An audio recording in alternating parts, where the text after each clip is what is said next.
बड़ी खबर इस वक्त की एक और अगली बड़ी खबर, प्रधानमंत्री नरेंद्र मोदी मुख्यमंत्रियों के साथ वीसी के जरिए बैठक शुरू कर चुके हैं। कोरोना पर पीएम मोदी की राज्यों के मुख्यमंत्रियों के साथ ये महत्वपूर्ण बैठक शुरू। पीएम मोदी के साथ बैठक में 10 राज्यों के मुख्यमंत्री शामिल हैं।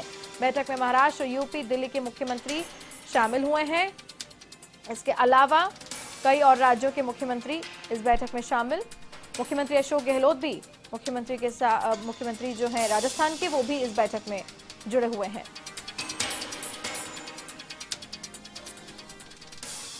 और इसी खबर पर अधिक जानकारी के लिए बात करेंगे एवं संवाददाता प्रीत किरण से। फोन लाइन पर हमारे साथ मौजूद हैं। प्रीत, ये बताएं कि मुख्यमंत्रियों के साथ जो ये महत्वपूर्ण बैठक प्रधानमंत्री नरेंद्र मोदी की चल रही है, कौन कौन से राज्यों के मुख्यमंत्री इस बैठक में शामिल हैं?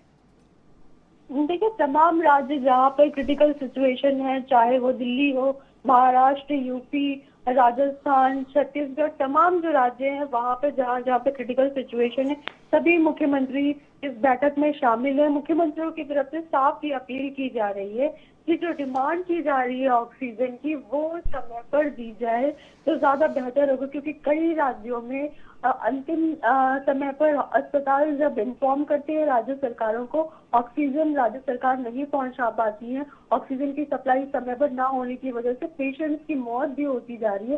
तो बेहद क्रिटिकल सिचुएशन है। हालांकि प्रधानमंत्री मोदी की ओर से पिछले दिनों भी आश्वासन दिया गया था केंद्र सरकार की ओर से कि सप्लाई जल्द से जल्द पूरी करने की कोशिश की जाएगी। इसमें जो राज्यों में जो सिक्योरिटी भी प्रोवाइड की जाएगी, जो वाहन है उनको। लेकिन आज मुख्यमंत्रियों की तरफ से और क्या कुछ मांगे होती है, किस तरीके के सुझाव दिए जाते हैं मुख्यमंत्रियों को केंद्र सरकार की ओर से, ये देखना होगा प्रधानमंत्री मोदी की इस बैठक में। बैठक फिलहाल शुरू हो चुकी है। तमाम मुख्यमंत्री एक एक करके वीडियो कॉन्फ्रेंसिंग के जरिए प्रधानमंत्री मोदी के साथ जुड़ चुके हैं। अब ये देखना है कि केंद्र सरकार की ओर से प्रधानमंत्री मोदी की ओर से क्या कुछ आश्वासन दिया जाता है राज्य सरकारों को। प्रीत, यहाँ पर एक और बड़ा सवाल ये सामने आता है कि जैसा आपने बताया कि प्रधानमंत्री नरेंद्र मोदी कई बार आश्वासन तो दे ही चुके हैं कि ऑक्सीजन की किसी प्रकार की कोई कमी नहीं आएगी, लेकिन जमीनी हकीकत तो कुछ और ही है ना। तो माना क्या जाए कि मात्र आश्वासन से थोड़ी काम बनता है। कब राज्यों की समस्या दूर होगी प्रीत?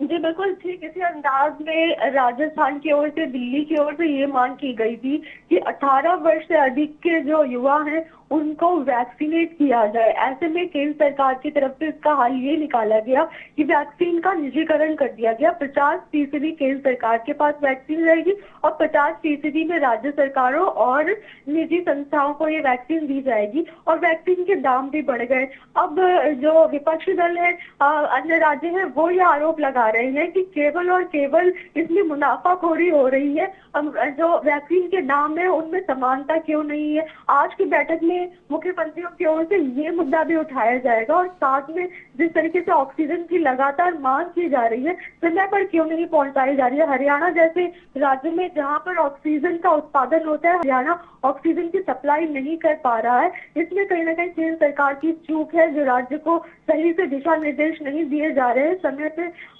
जो तमाम ऑक्सीजन के जो प्लांट है वहां से सप्लाई नहीं की जा रही, समय पे क्यों नहीं लगाए गए। कहीं ना कहीं जो चूक है वो केंद्र सरकार की तरफ से है, राज्य सरकारों की तरफ से। आज मुख्यमंत्री जब बैठक कर रहे हैं उनकी तरफ से ये कहा जाएगा कि समय पर ऑक्सीजन की सप्लाई की जाए। जी प्रीत, तमाम जानकारी के लिए आपका बहुत बहुत धन्यवाद। तो ये थी एवन संवाददाता प्रीत किरण फोन